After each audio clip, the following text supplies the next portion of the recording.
मित्रांनो, राम राम.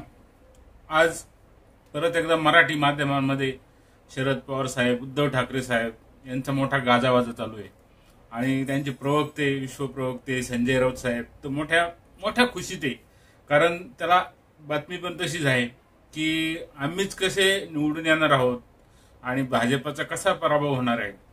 आणि माननीय नरेंद्र मोदी साहेब प्रचंड घाबरलेले आहे, अस्वस्थ झालेले आहे. त्यांना हॉस्पिटलची गरज आहे, त्यांना दवाखान्याची गरज आहे. आपण ऐकलं असेल वेगवेगळे वक्तव्य. हे सगळे वक्तव्य सध्या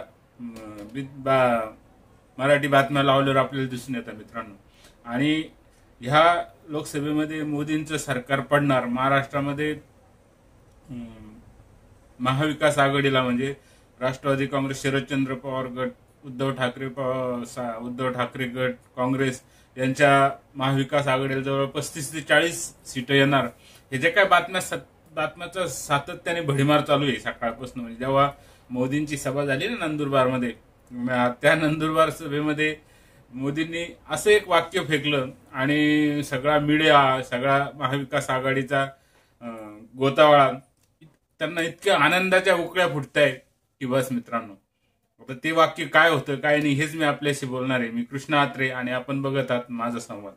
मित्रांनो, नंदुरबारमध्ये सकाळी 11-12च्या आसपास पंतप्रधान नरेंद्र मोदींची मोठी प्रचंड सभा झाली.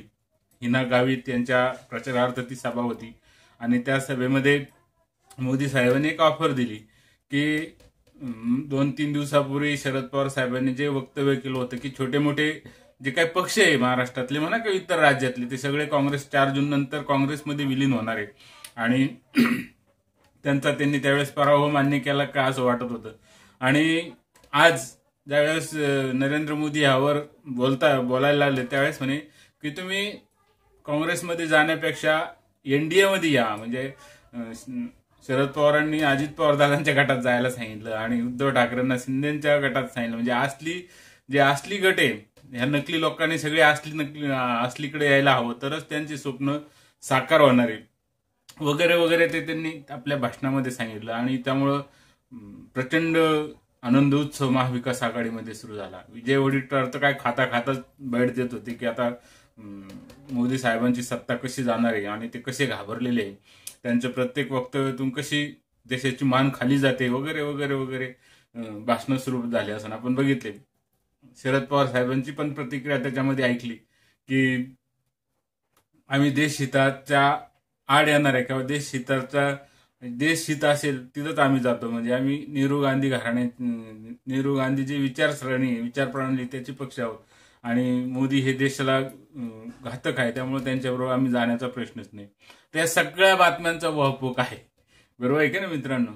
मोदी साहेबांनी एक आपण काय म्हणतो एक गोष्ट फेकली, एक जुमला तर टाकला त्यांच्या पुढं. आणि त्याच्यामुळं हे लोक याला काय उत्तर द्यावं, कशा प्रकारे त्याचं समर्थन करावं किंवा हे करावं. आता राऊत साहेबांनी तर त्याच्यावर इतकी कडी केली की विचारताच होईना मित्रांनो. आता महाराष्ट्राचे मणिशंकर अय्यर म्हणा किंवा सॅम पित्रोदा म्हणा, अशी जी काय आत्ताची ओळख झालेली आहे त्याच्यामध्ये, तशी संजय राऊत साहेब महाराष्ट्राचे सॅम पित्रोदा किंवा मणिशंकर आहे असं वाटतं मित्रांनो. आणि हे संजय राऊत साहेब महाराष्ट्रामध्ये राष्ट्रवादी काँग्रेस आणि उद्धव ठाकरे साहेबांच्या गटाला कसं खड्ड्यात घालणारे हे त्यांच्या वक्तव्यातून दिसतं मित्रांनो. आता काल दोन दिवसापूर्वीच त्यांचं वक्तव्य असलं होतं की महाराष्ट्राच्या भूमीमध्येच नरेंद्र मोदींना गाडणार आहोत वगैरे वगैरे. त्याच्यावर एक सेपरेट व्हिडिओ करायचं, त्याच्याशी एक सेपरेट चर्चा मी आपल्याशी करणार आहे मित्रांनो. ते पण आपण बघाल अशी अपेक्षा करतो. परंतु आजच्या वक्तव्याने महाराष्ट्राच्या मराठी मीडियाला मोठं खाद्य उभं केलं. आणि ही जी काय ऑफर मोदींनी दिली, आता त्याच्यावर भाजपच्या नेत्यांची प्रतिक्रिया अजून काय ऐकण्यात आली नाही. फक्त मराठी माध्यमांनी शरद पवार साहेबांची, वडेट्टीवार साहेबांची, वेगवेगळ्या लोकांची जे प्रतिक्रिया घेतल्या त्या दाखवल्या. परंतु भाजपच्या लोकांनी ही गोष्ट मान्य आहे का, किंवा अजित पवार दादांना किंवा शिंदे साहेबांना जर हे दोन्ही आपल्याकडे आले तर मान्य होईल का. आता उद्धव ठाकरे साहेब जर परत इकडे आले तर शिंदे साहेबांचं मुख्यमंत्रीपद जाईल ना, बरोबर आहे की नाही. आणि शरद पवार साहेब जर अजित पवारांना हे करत असले, त्यांनी एवढा मोठा बारामतीमध्ये प्रचंड गदारोळ घातला आणि एवढं करून सुद्धा त्यांची कन्या निवडून येते की नाही ही शंका आहे. या सगळ्या गोष्टी जर झाल्या तर एवढं काय आटापिटा केल्या शरद पवारांना हरवण्यासाठी किंवा शरद पवार साहेबांचा पराभव करण्यासाठी हे सर्व घडून आणलं. हे जे काही त्यांचे चंद्रकांत दादा बोललेले होते, हे सगळा आटापिटा कशासाठी केला हा एक प्रश्न उभा होतो मीडियामध्ये. पण म्हणजे मोदी साहेबांनी ऑफर दिली, त्या ऑफरची प्रतिक्रिया आपण ऐकली, त्या प्रतिक्रियाचा मतितार्थ काय हे कोणत्याही वार्ताहरांनी किंवा विश्लेषकांनी आतापर्यंत सांगितले नाही. खरंच मोदी साहेब यांना आपल्या पक्षात घेतील का?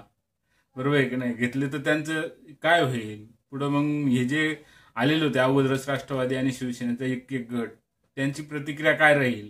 हे सगळ्यांचा उहापोह व्हायला पाहिजे मित्रांनो.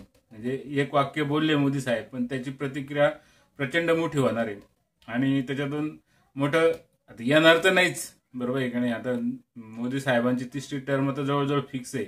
त्यामुळे आता 4 जून नंतर हे सगळं जर काँग्रेसमध्ये गेले तर मग काँग्रेस आणि बीजेपी कधी एकत्र होणार आहे? परंतु एक वादाची ठिणगी मोदी साहेबांनी टाकून दिली. महाविकास आघाडीमध्ये काडी लावण्याचा प्रयत्न केला. बरोबर आहे की नाही?